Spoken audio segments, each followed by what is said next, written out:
with this traffic update from David. You see, I just see Tom Curry, you, peas, rice, and cascado. You grab and galaloo, and never just give me not leaving. Not leaving. The neighbors string so deep and freedom the country. Where else the world you Public procurement reform in Trinidad and Tobago has been a long time coming. While it's been a long, winding road going way back to its roots almost 60 years ago, when civil society, associations, and other groups began to advocate the need for proper procurement procedures. Since then, significant strides have been made. Come with me and let's take a walk down memory lane. In 1961, when times were simpler, with a smaller number of government organizations, the Central Tenders Board Act was established with sole responsibility for government procurement and disposal. As time progressed, the external environment changed, impacting the public service to the point where the CTB Act had to be amended several times, and statutory bodies and state enterprises were developed.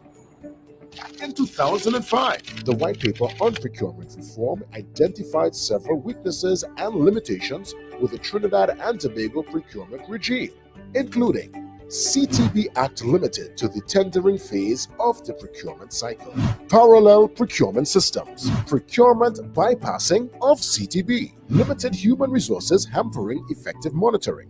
Fast track to 2010, where a joint select committee was appointed to consider legislative proposals for public procurement reform.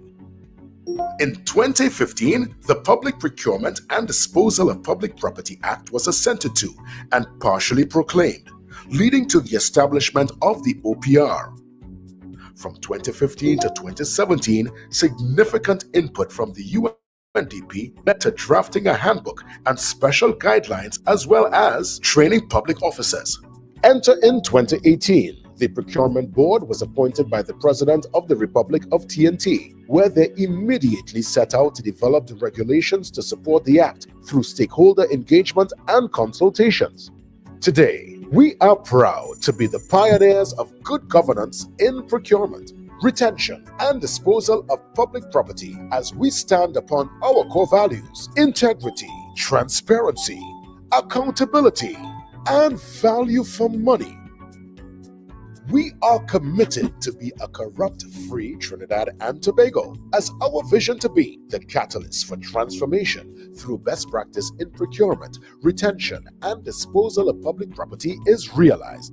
This is effected through our operations according to Section 13 of the Act, with the aim of changing the trajectory of public procurement practices in our country so that we leave a lasting legacy for our future generation.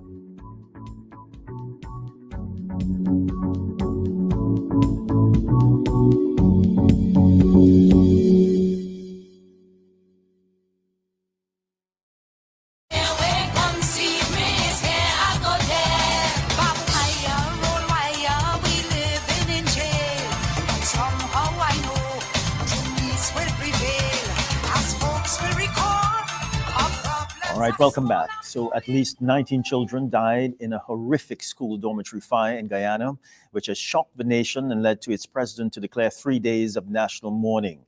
The fire that engulfed Mardia Secondary School's female dormitory killed 18 girls and a boy, according to Guyana's Department of Public Information, revising down its earlier death toll of 20. To tell us more is Guyana opposition leader Aubrey Norton. Mr. Norton, good morning. Good morning. Mr. Norton, what's the mood in Guyana this morning? It must be an air, I suspect, of despair. It's a mood of people being shocked, people being extremely sad, and people who believe that there should be a thorough investigation and we should get to the bottom of what has happened to these innocent children. If you know the environment, Region 8 is one of our hinterland regions in which villages are far apart. And so there was a dormitory in which the children coming from all across the regions would live in so that they can attend school. Because many of these villages are small in numbers. And therefore, if you have a school there, you might not have enough children. But once you bring all the children from the different communities to one point, the need for a dormitory emerged, and the dormitory was there. There are a number of questions that are being raised that I will deal with late in the program, but it is clear to everyone that there is some amount of negligence, and therefore, as if you were following what were happening when the president arrived at Mahdia, there was protest and picket against him. And so the people are in the mood to ensure that they get answers and they get justice. Mr. Norton, from what we heard from the authorities yesterday, is that the fire was maliciously set, which begs the question now, is it that does it tell a tale of lack of supervision at the dormitory? What does it say to you? First of all, I would say that it is alleged that it is a child who did it. But it is more than the absence of supervision. That will be one element. First of all, I think one has to look at the building code and to what extent the Ministry of Public Works is ensuring that in construction that you adhere to the building code. Now you have a dormitory where children would live in, and the information is that it was ill-equipped to be able to deal with the fire, the absence of fire extinguishers, no alarm systems. And then it is compounded by the fact that you grill this entire building up, and there was no mechanism in the case of any form of disaster for the children to get out. And so to me, that constitutes gross negligence on the part of the authorities. I don't think any sensible person will grill up an entire building. More so, you have a padlock on it in which you have to find keys, etc. So it's a real serious issue. Then having had that, and people would have broken into the building, they use hammers and got through the wall, bring out the children. You were then saddled with the absence of health supplies in the region to deal with the injured. That again is a manifestation of not only negligence, but incompetence on the part of the Ministry of Health. In my opinion, there should be at least 3 resignations here: the Minister of Education, the Minister of Health, and the Minister of Public Works. It is the responsibility to protect our children was placed squarely at the feet of the government. This is a government-governed institution. And if there are no proper protocols, etc., then the tragedy that occurred was just waiting to happen. It is my sincere hope, as I express condolences to the family, to friends and relatives, that this will be a wake-up call and that we put the mechanisms in place to ensure that this never ever happens. And while the focus is on Mahdia, where the school is, it should also be remembered that the children are not from Mahdia, they are from surrounding communities. But it will impact Mahdia because geographically it is placed in Mahdia. And so there are a lot of issues to be dealt with here after the period of mourning. But what about the response from the communities in which the children were from? What has the response been from those communities who What would we have have lost children? what we have seen so far from social media, etc., is that the response has been to protest what has happened. They have made it clear that as far as they're concerned, they put trust in the government institution and put their children there. And then this happens. They have raised the question of compensation. The mood there is clearly one in which they felt that they were let down by the government, that the incompetence of the government caused them to lose 20 lives. And that, I think, is the point that should be made here. And what about the government's response to this situation? The government response has been one to mobilize the joint services, the aircraft, etc., to get persons out and to deal with the disaster itself. I would say that the government did respond in a reasonable way, but there should have been no need for such a response if we had put in place the necessary mechanisms and safeguards to ensure that something like that doesn't happen. And I know of at least one institution in Georgetown where children are held, is grilled in the same fashion at Sapphire. And here it is my sincere hope that the government takes immediate action and ensure that those institutions are safe.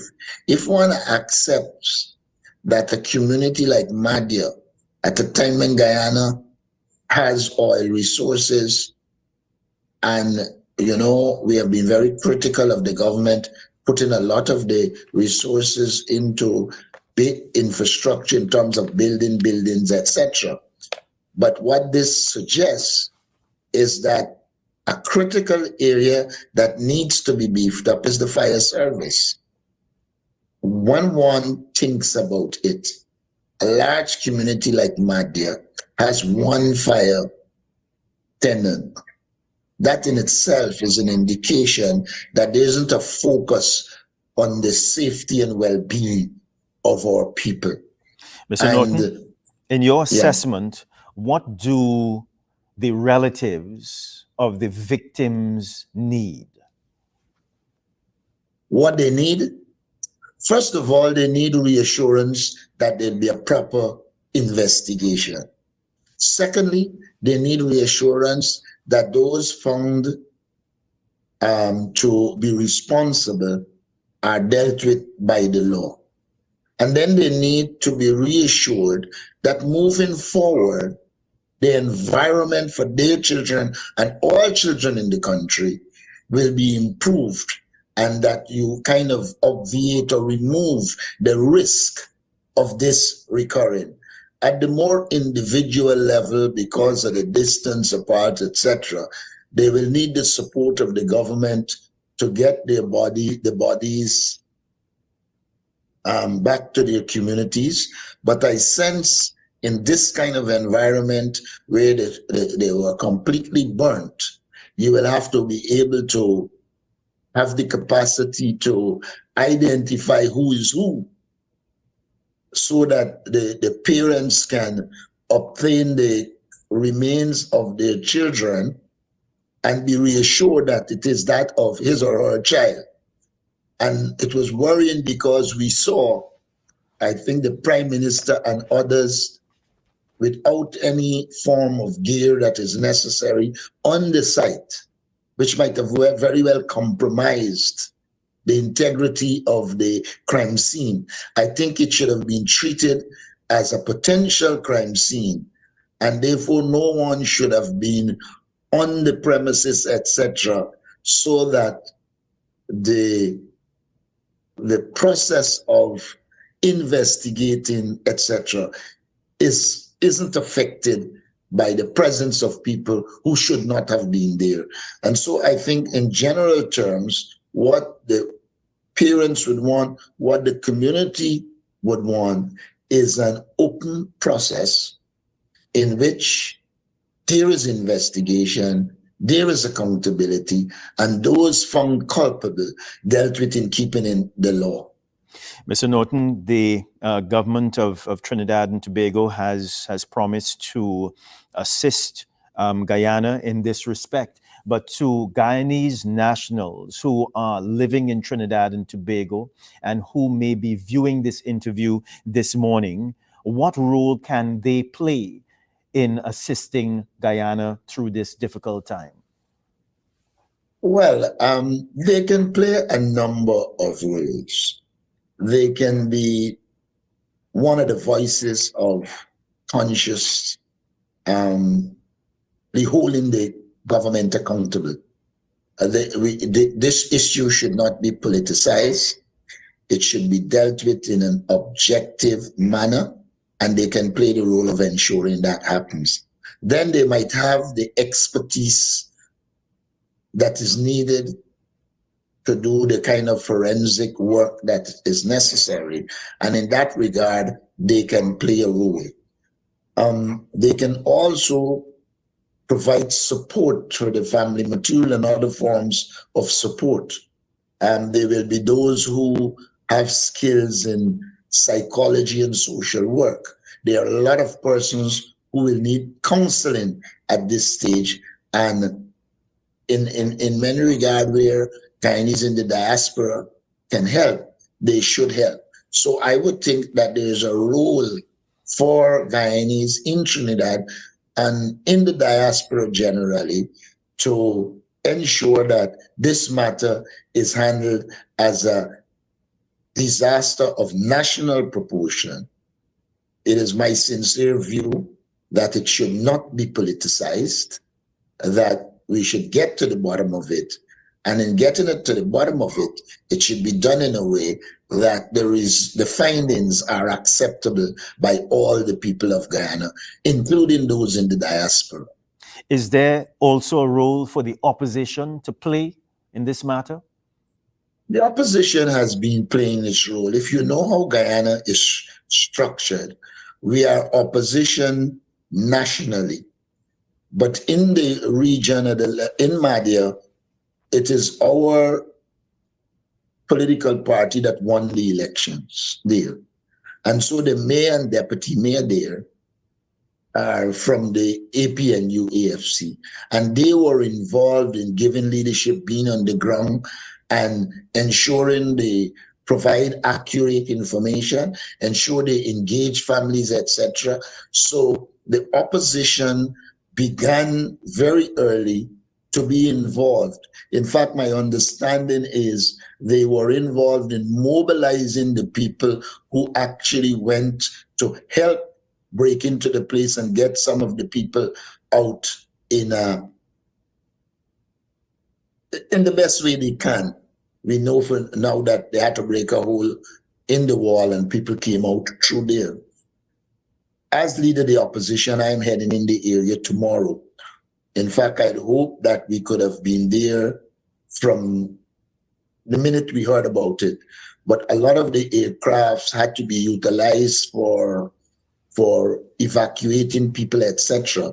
And we could not get a flight. The first flight we're getting in is tomorrow, and a team from the opposition will be on the ground from tomorrow. What is your message to the people of Guyana in these difficult times? The message to the people of Guyana must be, one, be very supportive of the families, friends, the relatives. Two, should be very responsive to the nature of this issue and be very modest in our pronouncement and our approach. But I will also say to the people of Guyana, we have to demand higher standards. We have to demand that our resources be used in a way that allows us to protect our children ensure their safety.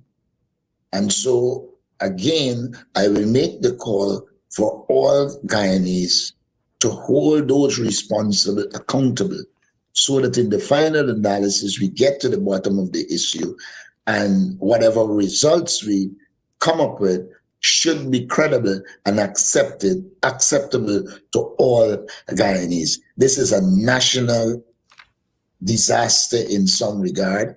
It's horrific. It's a tragedy that we should do everything to ensure never ever repeats itself. Just incidentally, Mr. Norton, how old is the dormitory? I don't know that I can tell you the exact age of the dormitory, but I know it was built, I think, and I don't want to give incorrect information. Yes. But I think it was built within the last 15 years, somewhere around that. It's not an old dormitory in the sense of building. Yeah, structure. I think it is, yeah. What might be a question, and which is, that's why I say the Ministry of Works must play a role, Public Works must play a role.